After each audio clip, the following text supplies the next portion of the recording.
prayers and music later on in the service. I'm Mary Keenan. I'm a grateful member here at Speakeasy, and I'm one of the members not in America. I live in the west of Ireland, although I sound English. Our mission at Speakeasy is as follows. Speakeasy is a diverse and progressive spiritual community, sharing a message of love and engaging in conversations that inspire creative expression and spiritual well-being. We honour the Divine Mother and follow the teachings of the Course in Miracles and the principles of love. We see you as a unique expression of love, capable of a divine embodiment. Here at Speakeasy, truth is our passion, love is our religion, care is our currency, and peace is our goal. We attempt to speak easily about tough and tender topics so that we can navigate life with greater wisdom and grace. We devote this service to the Divine Mother, Mary Magdalene, Jesus, Buddha, and all the names of God, to all saints and enlightened teachers as well as their teachings, specifically the teachings of the Course in Miracles. We welcome you and we're really glad you're here. We're a social media friendly community. We invite you to check in on our Facebook platform and share our invites and events. And if you're watching our live stream on YouTube, don't forget to like, subscribe, and share. We're a spiritual community with a global message, and we invite you to help share the message. If you received a reminder text today and you know someone who could benefit from this conversation, just copy, paste, and text them the invite. It's easy, and everyone likes to be invited. It's so great to be here with you this morning. If this is your first time in our community, welcome. If it's your second time, welcome back. Our hope is that you make this your spiritual home. Our spiritual community is a place to connect. We'd love to be able to recognise you by name, so if you're comfortable, please add your name on the Zoom profile. And I'll just summarise what we're going to be doing today at the gathering.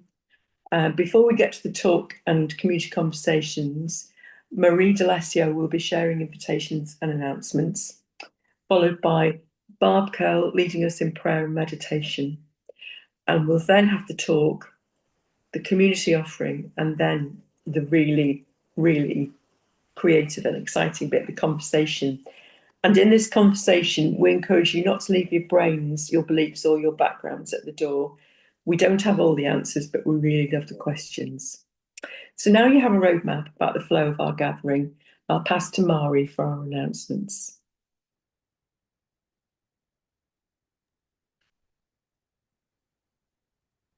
Good day to all. We are a virtual community offering daily classes and events on Zoom to support you through your spiritual journey during the week.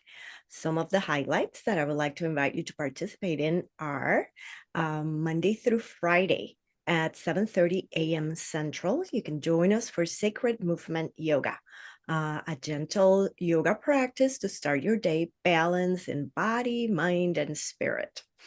On Tuesdays at 4 p.m. Central, join us for the study of A Course in Miracles textbook. This is led by Sherry Ransom, and it's open to anyone interested in learning more about the course. We are welcoming new volunteers to serve during our Sunday service. You can reach us via email, which will be in the chat for more information. This is a great way to meet and connect with more people within the community. All of our classes and events details can be found in our calendar of events in the chat, or you can always go to our website, speakeasyspiritualcommunity.com. Thank you.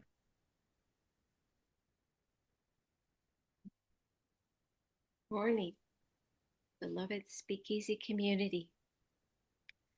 I'm honored today to share this prayer and short meditation with you. It's a combination of some of my favorite Course in Miracles lessons and some of my own words. On this beautiful Sunday morning, may we open ourselves to the love, and possibilities the day brings. The light has come, knowing that forgiveness is the key to happiness and offers everything we want. And knowing that God is the light and the grace in us all. She is the peace and love and kindness that we are and that we see in each other. And as we come together again this morning, united in oneness, our breaths merge, our hearts merge, and our consciousness merge. And we gift ourselves with this beautiful time together. Let us be still and listen to these truths for a few moments.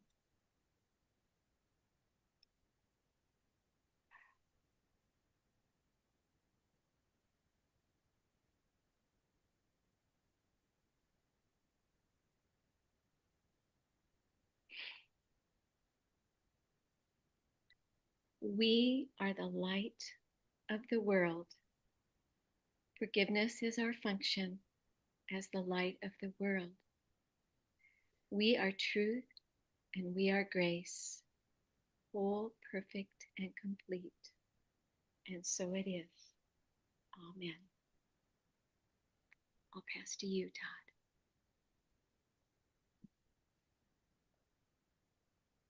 It's my pleasure to introduce our speaker today, who is well known to quite a number of us, Todd Fink. Todd is the host of the Kind Mind podcast and co-founder of the Giving Tree Band. As a licensed therapist, he also holds certifications in addiction counselling and mindfulness meditation teaching. He's a graduate of Georgetown and Columbia University with degrees in psychology and advanced clinical social work. His contemplative songs, talks, and writings have inspired many around the world.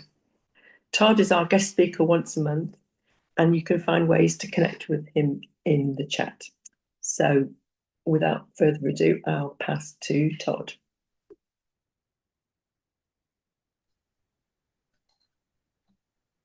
Thank you so much, Mary. Thank you for hosting us today. And thank you, everyone else, for bringing us together and holding this space. It's an honor to meet with you once a month, and grateful for our friendship and our community together here and our conversations.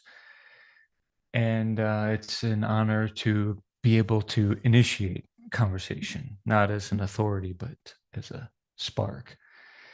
And today I want to revisit something we've talked about a few times over the years of my participation with Speakeasy, which is forgiveness. And I was thinking, what else is there to say about forgiveness? Because it's important. I think people, especially the people that I've worked with, it's such a major theme, whether in existential psychology or trauma psychology. I think that forgiveness is to healing what any spiritual practice is to enlightenment.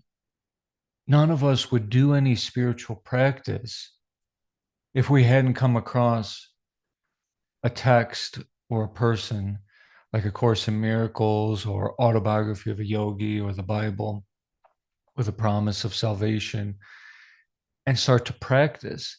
So why do we need to practice anything if we read something and it made sense to us? That's the dialectic within us. The great masters, the ascended masters, the realized sages, enlightened saints have not acquired something that we have not. We still believe something that they do not. In other words, we're holding on to something, attached to something that they've let go of. The practice or the healing is only restoration. That's why all these spiritual terms have RE in them. Realize, religion, from religare, to reunite or reunion with God. And what's interesting about this with forgiveness and spiritual people is there's still something taboo about forgiveness. And that holds people back from the healing that they deserve. Because if you had read any of these texts about unity, about oneness, about the unconditional love of God, it makes sense. So then when we still hold on to resentment or bitterness, it's embarrassing. There's a hint of shame, just like with loneliness. It's so easy to say I'm hungry. It's very hard to say I'm lonely, especially for men. But similarly, spiritual people, this is something that's taboo. It's like, I know I should be above this. So what is that? That is maybe psychological, but a lot of it is biological, psychosomatic. So it's like forgiveness or enlightenment is like the sun behind the clouds. It's true. We want to be in truth, but something rejects it. Right? And in the case of forgiveness, it's usually something in our body, maybe as an intrusive thought. And so then forgiveness becomes a practice. And if we could make this less taboo, I understand the meaning of forgiveness, but my body's not necessarily on board with it. Sort of like the book by Bessel van der Kolk, the expert on trauma. His book is The Body Keeps the Score. So even when we intellectually understand, I should let this go. I see this a lot in therapy. People say, gosh, I thought I forgave my dad years ago. Why am I getting anxiety when we bring this up? Because it's not a one-time intellectual decision. In the past, we talked about what forgiveness isn't. It's not absolution. It's not condoning behavior. It's not for the other person. It's not for a deserving person. It's not reconciliation. You might heal and decide it's still not wise to be in a relationship with another person. And it's not a one-time decision. So it's a practice to get your mind and body harmonized. And what I want to do differently today is conclude with an actual mind-body immersive experience to bring more integration to this process, to healing. In A Course in Miracles, in particular, forgiveness is considered a path to inner peace because it is the correction of perception, as I was talking about. But check this out. I mean, if you're wronged in a dream and you wake up and you know it's a dream, does that mean your anxiety instantly dissipates, instantly disappears, and your memory of it is completely pure? No. It might linger. It might last a long time. It might infect how you think about your interactions with the people that were in your dream. So understanding intellectually that everything is a projection of my mind and everything is a perception doesn't mean the systems in your body immediately adapt and assimilate that. Why would like some glimpse of enlightenment or transcendental experience make the heart beat differently, or change what digestion needs to do, or what our midbrain is programmed to do for survival? So we're talking about illusions and reality in scriptures, or miracles as shifts in perception, not simply supernatural events, but the transition from fear to love, releasing judgment, inviting the role of the Holy Spirit or divine vibration, grace, like we were talking about last month, so that we can actually be an instrument of peace or a reflection of the truth of unconditional love. I mean, spiritual people don't wake up and say, yeah, I know I read all this stuff and it makes sense, but what I really want is bitterness. What I really want is to dwell on past negativity. So my curiosity for today was, why would human beings have grudges in the first place? Also, there's a book and I think maybe Maureen mentioned you might have been talking about it in previous gatherings, the four spiritual laws of prosperity, but the author Gaines describes forgiveness as harboring a grudge, and that the opposite of harboring a grudge, and that grudge is what blocks our ability to have peace. And it's associated with so much health and wealth because it's like getting out of debt or the holding on. And so she prescribes, the author prescribes like journaling and forgiveness inventory, invoking divine support, like we're talking about, daily reflections, and so on. And there's a reference to the 70 times 7 in the Bible, which is becomes a writing exercise. But I think that passage from Christ in the Bible underscores what I'm talking about of forgiveness not being a one-time decision. 70 times 70 means you're going to have to keep at this. You can't just decide any wound is healed because you understand that health or healing is good. Now, so the crucial point here is that forgiveness is always for you. Therefore, it's not for the deserving. If somebody was really deserving of forgiveness, they would come forward and with repair, with accountability. Then what's left? How nice of you to bring me Starbucks. So coming back to, Mary brought me coffee, not Starbucks, homemade. Thanks for the reminder to take a sip. Now, coming back to my curiosity, why would humans hold grudges in the first place? What is the evolutionary value, survival value of resentment?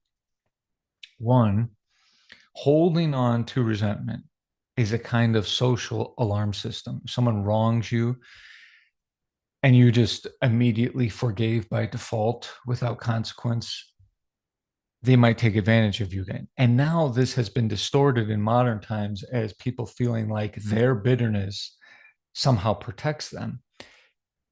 But it's not true in a modern world where justice and protection is outsourced through technology and politics. It's certainly not perfect. It's completely weaponized and marginalizes people. And now we see all kinds of deteriorations at macro scales. So I think that is actually going to have a lot of regressive harm in terms of how we were evolving towards not needing socially to have grudges as much.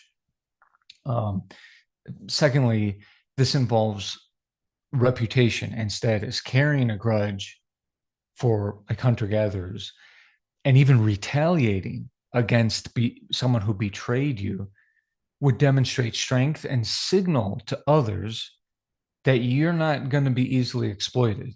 Maybe they have to,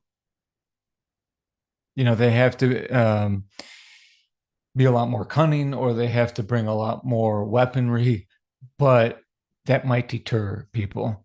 And then thirdly, coalition building, because resentment would reinforce the group or tribal boundaries. Remembering who betrayed your trust means that you're less likely to cooperate with people who break the circle of trust. So this memory of wrongs allowed humans to preferentially build alliances with who they deem to be the most trustworthy, thereby increasing group cohesion and survival odds. That's why groupthink, we see it on the internet, it's so powerful.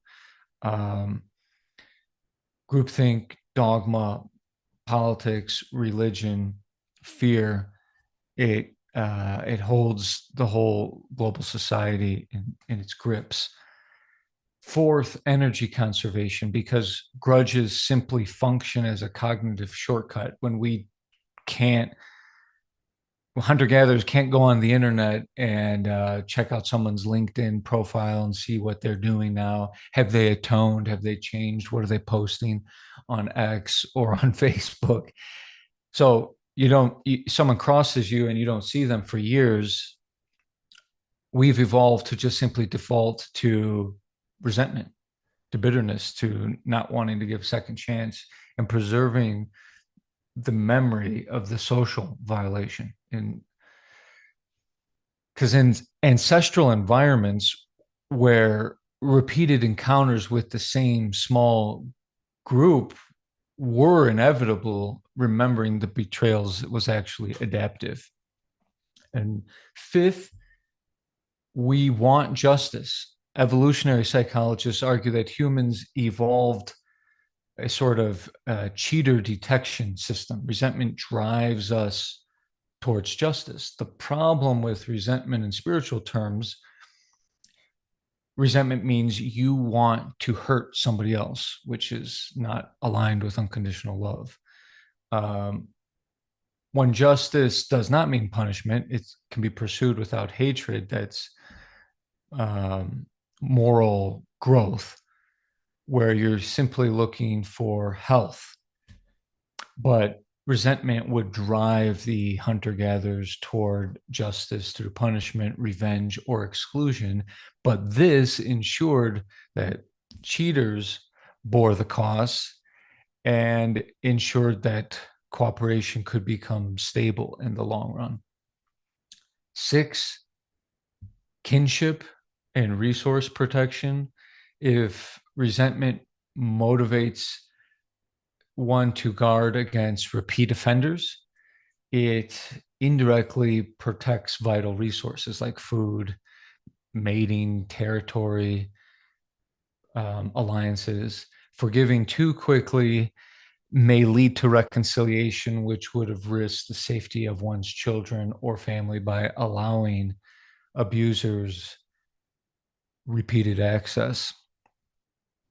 So the paradox between our predecessors for millions of years until the last hundreds of years is that while resentment once protected individuals and groups, in modern societies where mobility, we can move, we can relocate, laws, larger communities, technology, politics, socialism, outsource and manage conflict. So clinging to grudges often leads to chronic stress now, as research shows, poor health, fractured relationships.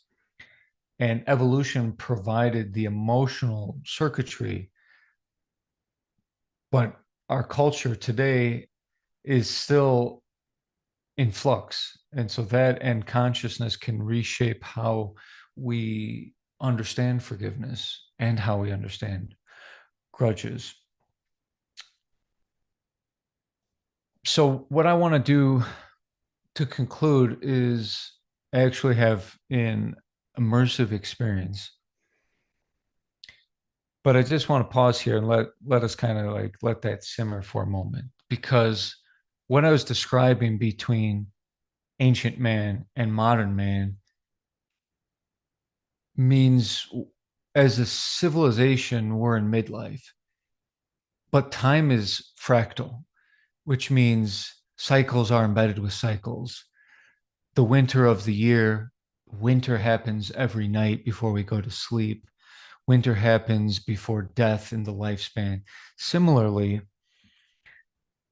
this evolution towards modernity, which has afforded us the release of grudges, parallels the transformation from childhood to adulthood and midlife, whereby your trauma responses ought to be released.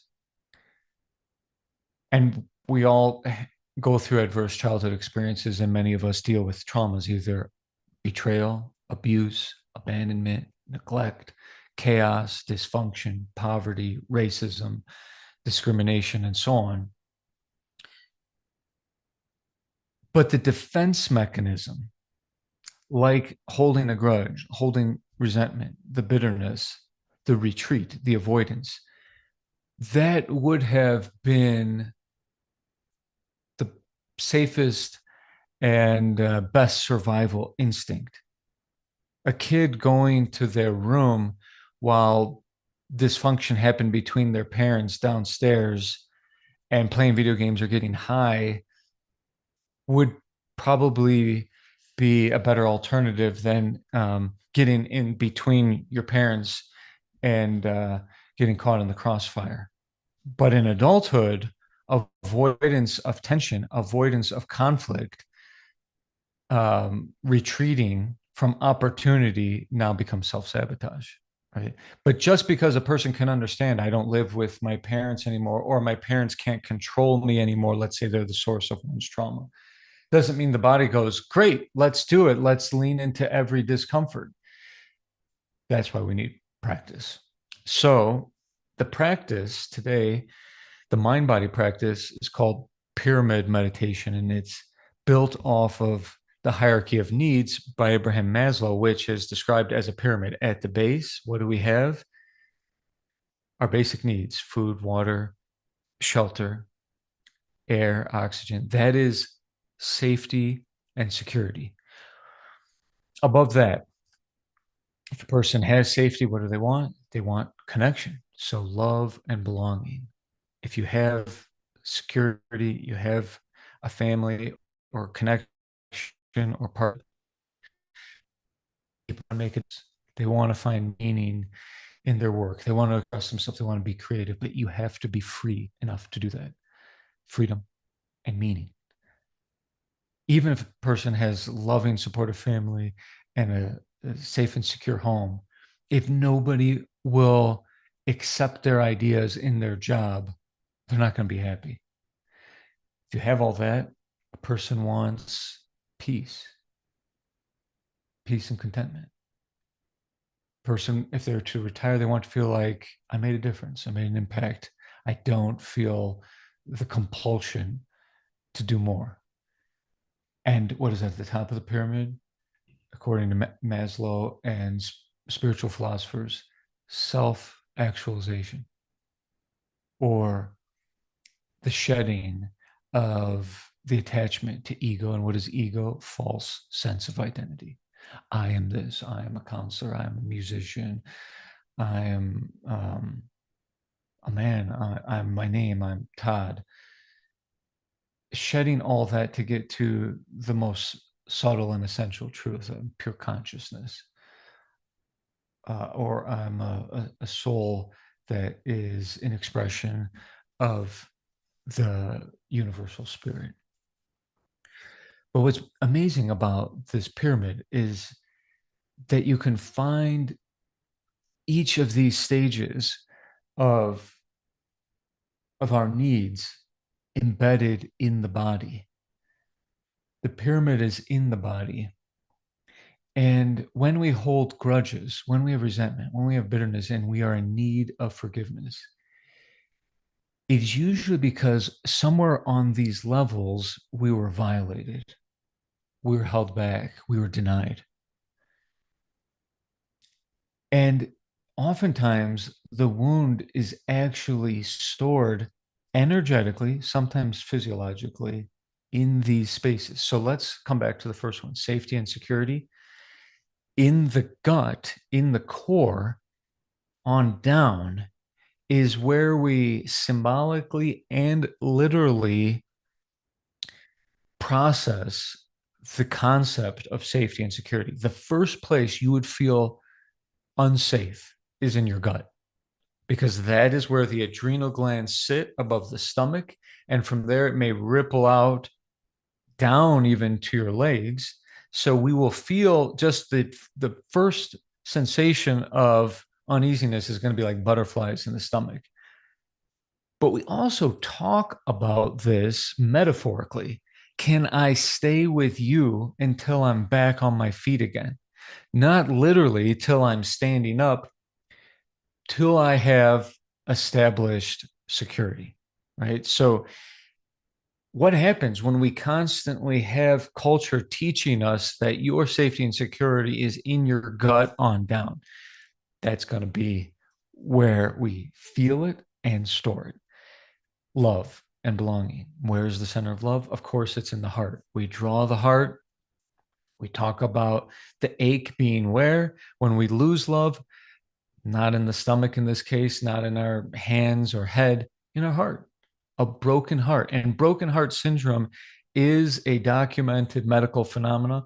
I can't remember the Japanese doctor and the actual medical term, but we witness it often when long-term partners lose one and the other one dies, often of heart failure, sometimes days or weeks later, and it seems too coincidental.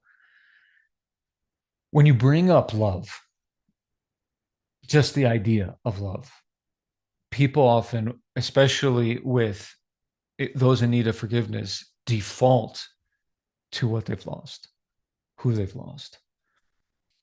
Then we said freedom and meaning. Here I deviate a little bit from Maslow. He talks about self-esteem in this range, but I think esteem means I'm doing stuff that I can be proud of. So I think of it more as the ability to do stuff I can be proud of. And freedom and creative expression that would bring meaning is centered in the throat above the heart. Because if we're doing this in stages, we got the gut, we got the heart, the next vital space is our throat. But we also express ourselves with our eyes and our face, and especially our hands. We move our hands around, we point, we gesture. And when there is violations to our freedom, or like we see now at all different scales, censorship of expression, people either feel and or talk about these obstructions. Like, there's a lump in my throat. I'll often see women hold their throat when talking about abuse, because in patriarchy, it's hard for women to share their story, because the default of a patriarchal society is sympathy, which means to empathize first and foremost with the male perspective, even people of other genders other than male gender. And so this forensic psychology and the touching of the throat is soothing the tension of the obstruction to being able to tell the truth of one's experience, because validation might not be there. And there's a correlation between patients with thyroid disease, which the thyroid gland is in the throat, and reporting in psychological assessments something akin to not feeling heard in their families. Above this, we have peace and contentment. Where do you want to experience peace? Don't we want peace of mind? And don't we think of that, conceptualize that in our head? And when we're stressed out, something's really uncertain, something's really unresolved, we get pains in the different parts depending on the nature of the stress. So then self-actualization, or as I said, spirit, identification with spirit, no longer identifying with just the physical form or the ego of what the roles that the body plays. So where is that? There's nowhere left, because spirit is immaterial. So for our purposes in this meditation, we're going to think of spirit as energy or pure consciousness, or a field, like an aura that radiates beyond our physical form. It's immaterial and it's infinite. So for this practice, what we're going to do is we're going to systematically just take a few moments to focus in each of these centers. Yes, they do correspond to chakras, but we don't need to think about that right now. We can keep this scientific, even thinking of these as the vital energy centers and the cultural centers of these themes of our need to be healthy and to be happy. So if you would, sit comfortably, set your things down, One of the things I notice is often missing from these instructions, like in Gaines' book or even A Course in Miracles, it doesn't always address the mind-body problem and how breathing is essential. We can't always talk our way out of a grudge, because what I hear spiritual clients and therapy clients often say who want forgiveness is the thoughts are intrusive, the thoughts of resentment, and the anxiety in the body is involuntary. So you often cannot talk your way out of it. It becomes taboo because it feels embarrassing when a person wants to be above it, wants to transcend it. But let's validate the intrusive nature for those of us who suffer from resentment. And so what we're going to do is I'm going to just direct your awareness to each of these centers. We'll see what comes up with the word alone. Whatever you feel, we're going to pay attention to. The attention plus deep breathing and an affirmation helps integrate the mind-body transformation that we seek. So I invite you to close your eyes or simply soften your gaze. Take a moment to settle into your space. Notice what it feels like for your feet to make contact with the floor and for your legs to be touching the chair, the subtle sensation of pressure. Take a deep inhalation through the nose and out through the mouth. Let your shoulders sink a little bit towards the floor so we can further ground into relaxation. They tend to come up towards our ears when we have stress. Let the tiny facial muscles around your eyes soften. You can already begin to notice all these micro tensions stored in the body. If your tongue is pressed against the roof of your mouth, try relaxing or finding a new posture, like gently placed behind your upper teeth.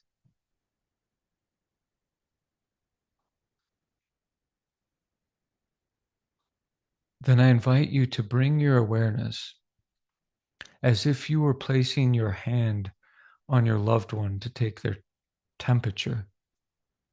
Place your awareness on your stomach, on your core.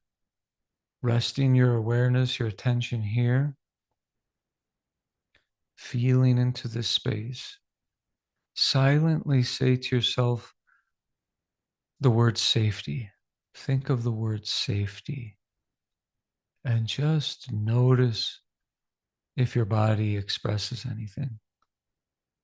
The body keeps the score. The body knows, has coded anytime you were unsafe. And if you feel anything, just listen without judgment. Validate the body with the mind. You don't have to look away. You don't have to turn away. And focus there. And if you don't feel anything, that's all right too. Simply focus wherever you sense anything or focus in your core. But now we're going to take a few deep breaths in and out of that space as if that part of your body had a mouth. And as you're breathing deeply and moving energy through oxygen, silently say to yourself, I am safe. I am safe. The chemical of oxygen plus the affirmation supports the relaxation response, which enhances healing.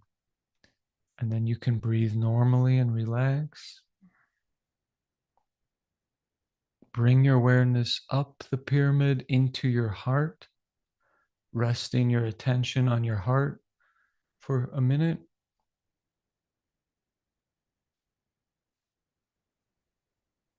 Think of the word love.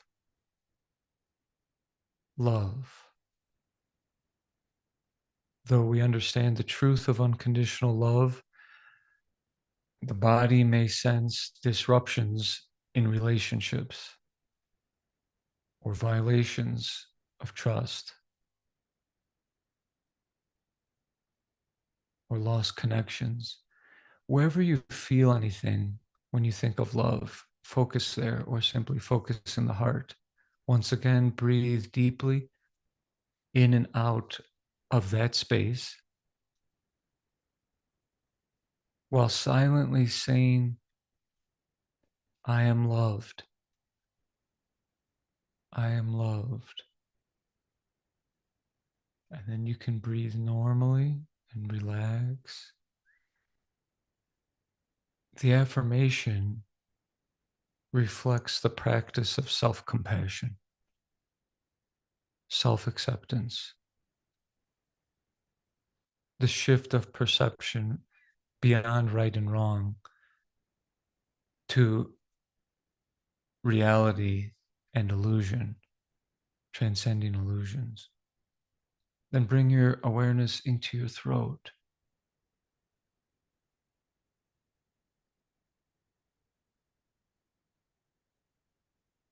Center of philosophy and expression. Think of the word freedom. Freedom. We all want to be able to have the freedom to create meaning and express ourselves. It may start in the throat, but it expands to the hands. That's why people say, I wanted to do something, but my hands were tied. Wherever you feel anything related to freedom, focus there or simply focus in your throat. Breathe deeply in and out of this space. Silently say to yourself the words, I am free. I am free. And relax, resume your normal breathing. The affirmation, I am free, is mostly between the mind and body. The body is free to communicate and the mind is listening. The internalized obstructions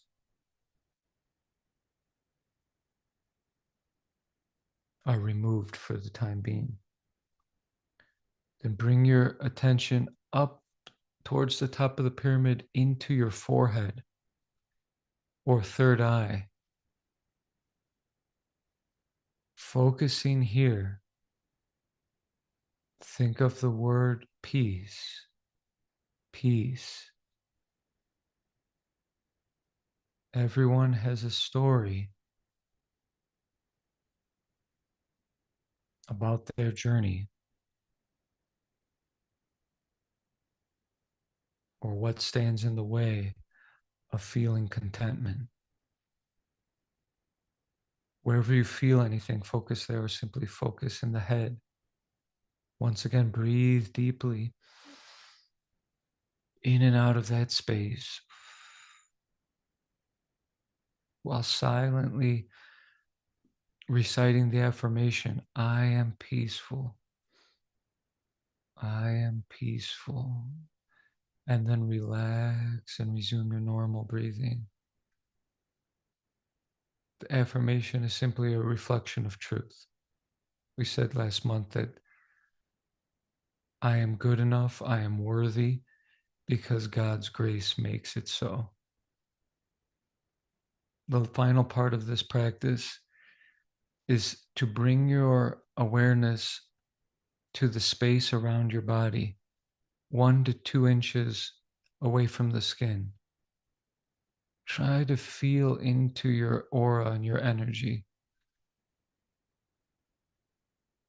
so that it subtly blurs the boundaries between your form and formlessness, between self and the cosmos.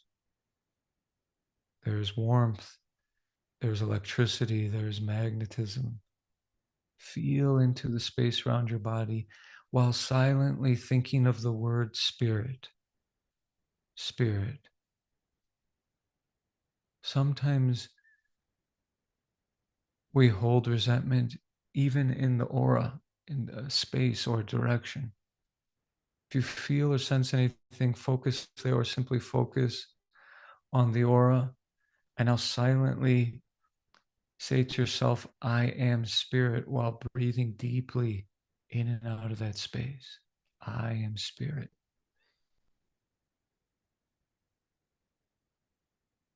And relax, resume your normal breathing, but rest as spirit, as pure consciousness, as if weightless in a formless cloud.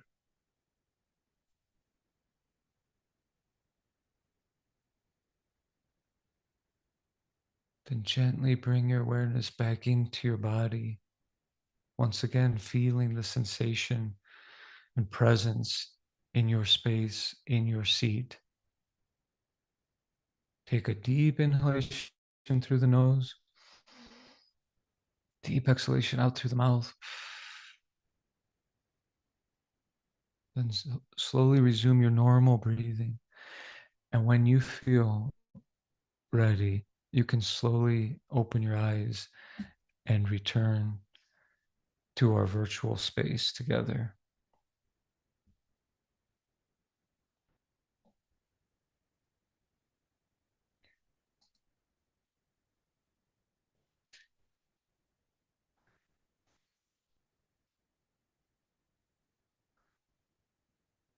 I'll conclude my monologue so that we can transition to the dialogue and give you a little bit more space to process anything that may have come up, and we can share, those who are open to sharing.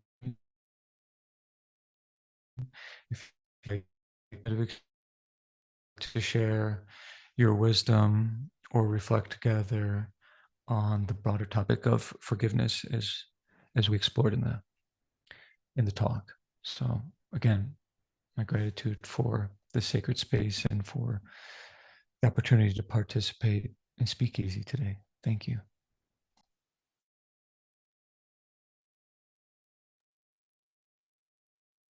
Well, that was amazing, just amazing. But before we get into the discussion, I need to pass to Marie Alessio for our community offering.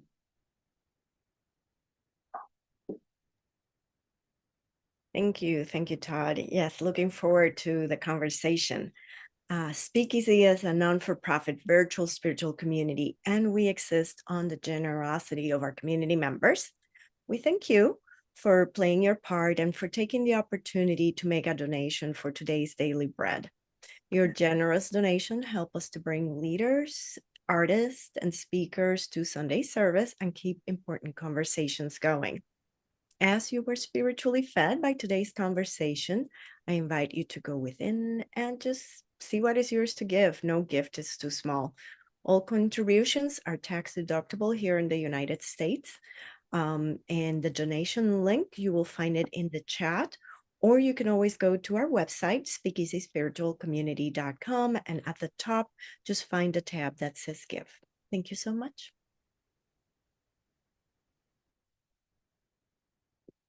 Now it's time for the truly unique experience of Speakeasy Sunday service, our community conversation.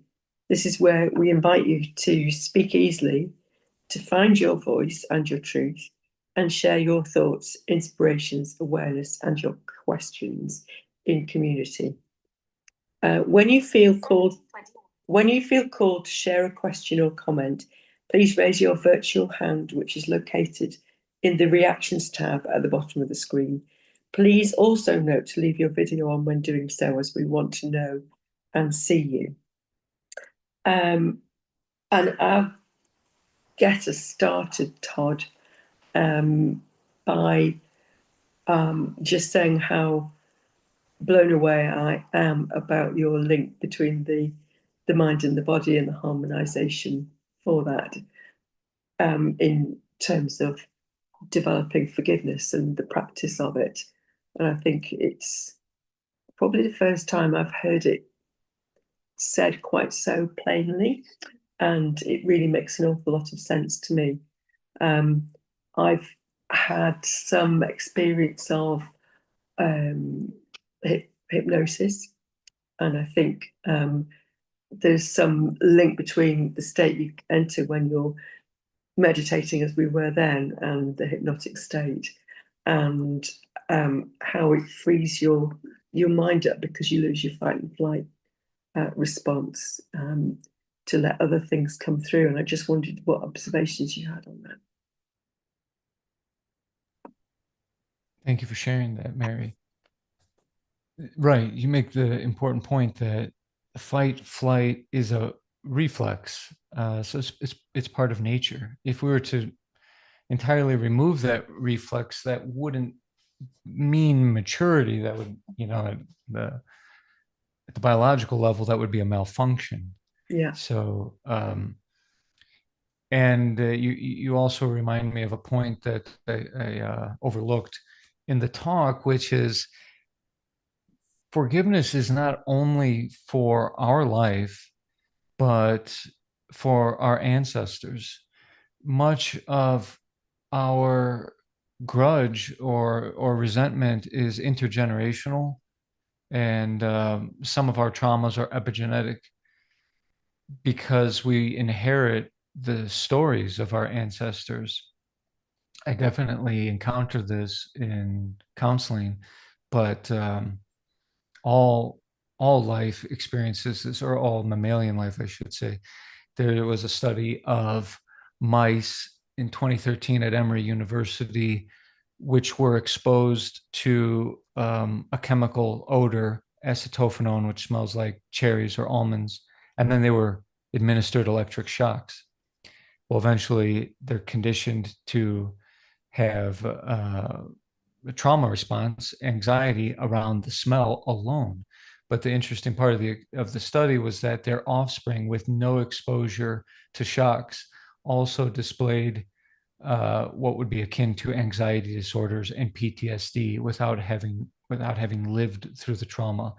They were able to isolate where in the DNA in the sperm of the male mice related to olfactory perception, where the alteration occurred.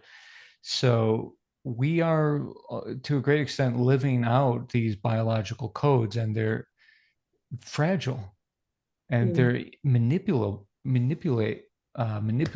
I should say, by larger forces and cultural forces, and that can be weaponized against us. So, yeah, those are I'm some sorry, of the Todd, isn't there thoughts. some evidence that people who went through the Holocaust their children have similar reactions? Correct. And if we looked at some of these historical atrocities or political conflicts through the lens of trauma and epigenetic trauma and intergenerational wounds, I think it would give us a more holistic framework with which to engage with the content, because the way that people react to the harm, that there is no one predictable way that a people or a person would respond to trauma. But when we are trauma informed in this way, I think it shifts the engagement, just like A Course in Miracles talks about shifting our perception from fear to love. Well, without realizing it, people trying to treat the trouble are often reinforcing the cycles of trauma and violence. Thank you for highlighting that. So, any questions, anybody, or observations?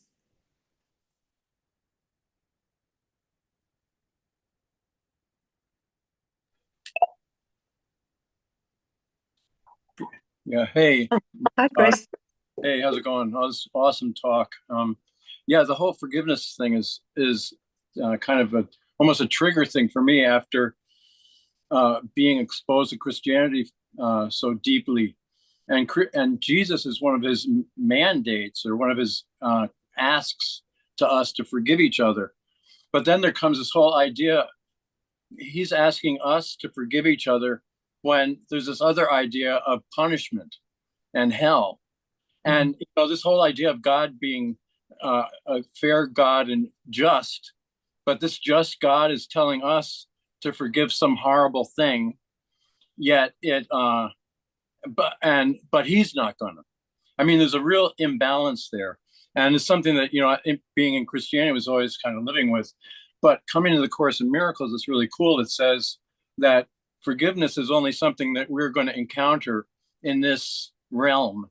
And I'm pretty sure, it says that forgiveness isn't in heaven, because it has no meaning in heaven, because there's nothing to forgive. And we're in this place of dream, and we think, there is this whole dynamic of hurting each other.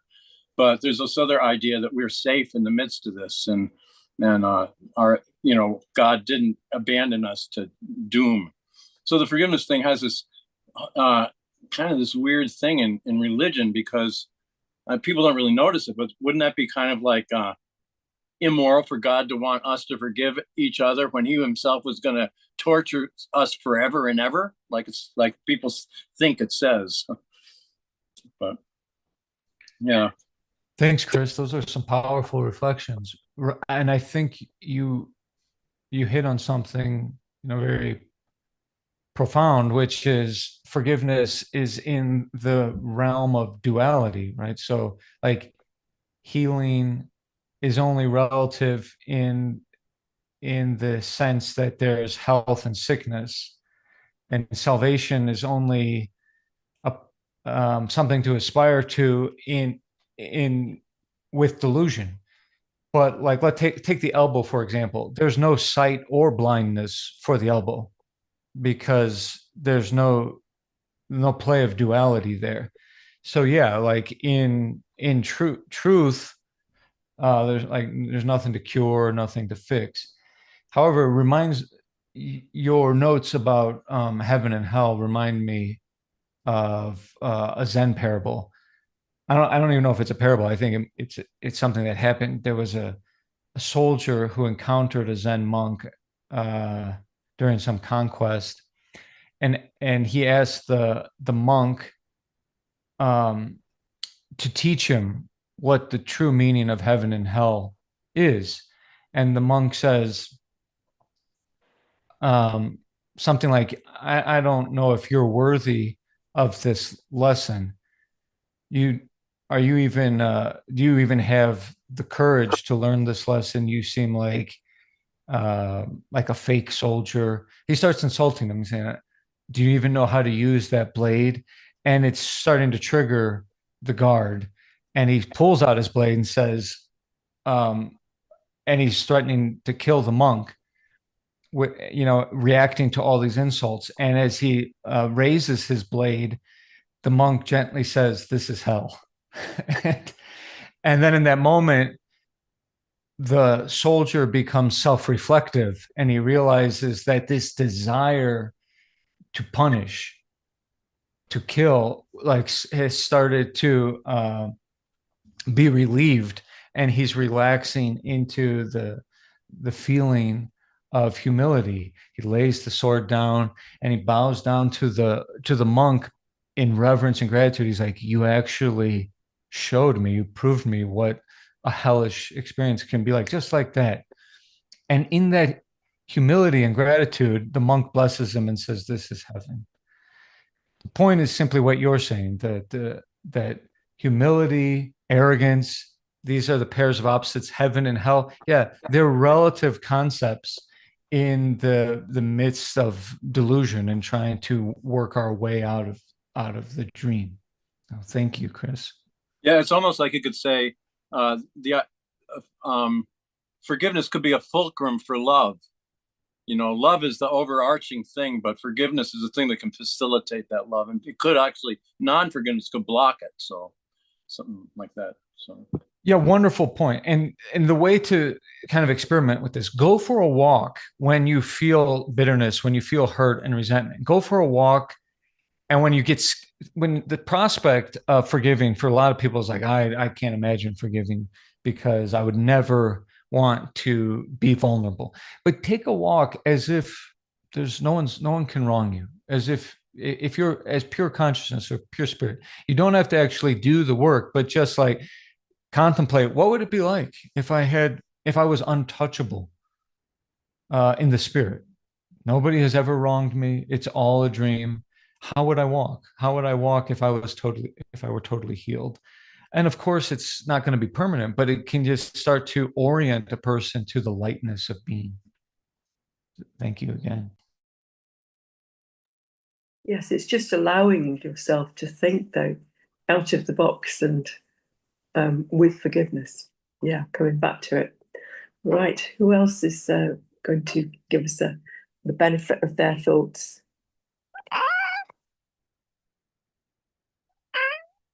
Maureen Rose Muldoon. Hi there. Hi. Hello. Hello. Good to see y'all. Todd, that was exceptional. Hi. And we're online at the ferry, which is usually not that long of a line, but it's going back all the way, like half across the island. And we had a little teeny altercation while we were online. And I was like, just get in the car. Todd's meditating with us. And so some of the ladies jumped in and you're like, think of peace. And I was like, exactly. So it's very interesting.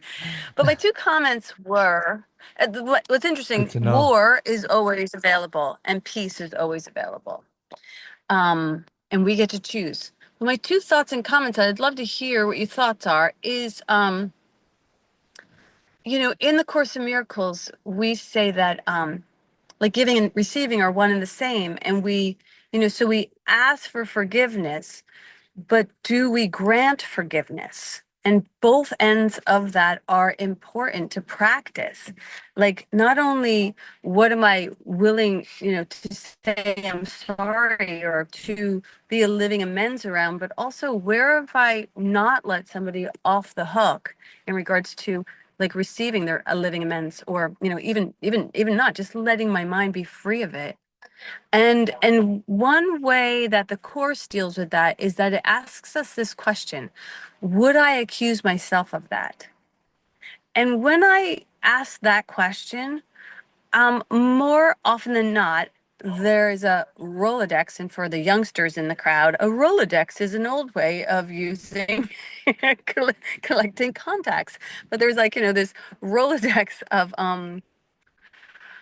of moments in my life, or maybe even just one or two, where it says like, remember when you did this? That's exactly like this.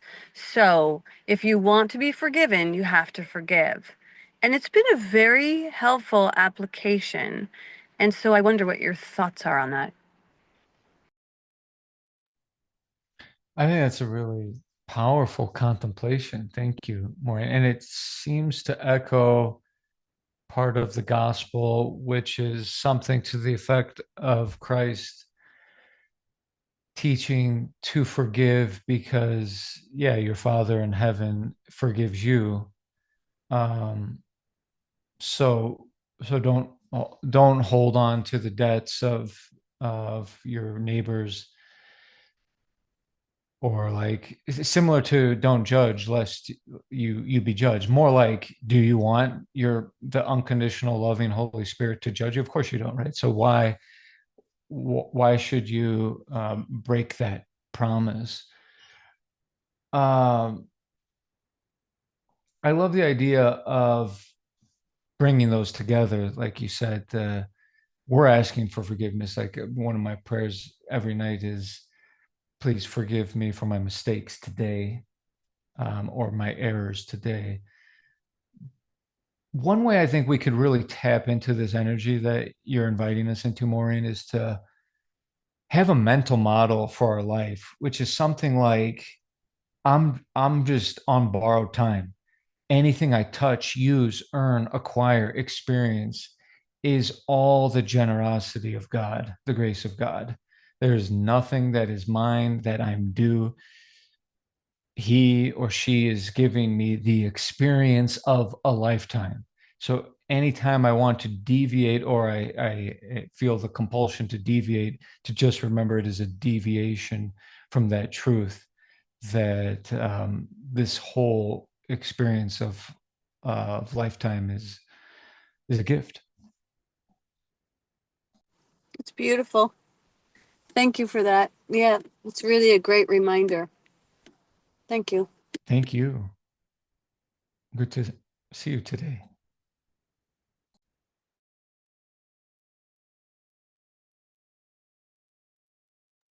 Good to see you. And also, if no one's mentioned it, nice haircut. Might have been said. Hard to not notice those who know me. Feels nice with all the heat. Yeah, It's light and low maintenance. I got to tell you a story about a major grievance in my family line, which is Will's dad. They called him Petey when he was a kid. His mom was really persnickety and she had her ways. And there was a guy who we were related to a few cabins down who was a minister. And he had a couple of boys. And Petey went down to the other house and they were all getting crew cuts. And the minister loved to mess with the persnickety grandmother. And so Petey said, "Can I get a haircut?" And he's like, "I don't know. You probably have to." He said, "Would you like a haircut, Petey?" He said, "I don't know. I'd have to ask my mom." And he said, "Okay." So he shaved half his head and then he sent him home to ask his mom. His mom never forgave him. Never forgave him. But so I mean, geez, talk about splitting hairs. Like you gotta let go of some of these things. And you're talking about better to ask for forgiveness than to ask for permission. Yeah. Yeah. All right. Well, thanks very much for that. I think we probably need to move on to Barb doing the final prayer today. Okay.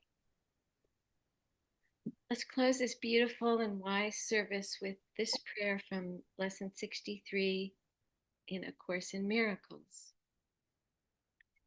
The light of the world brings peace to every mind through our forgiveness. We are the means God has appointed for the salvation of the world.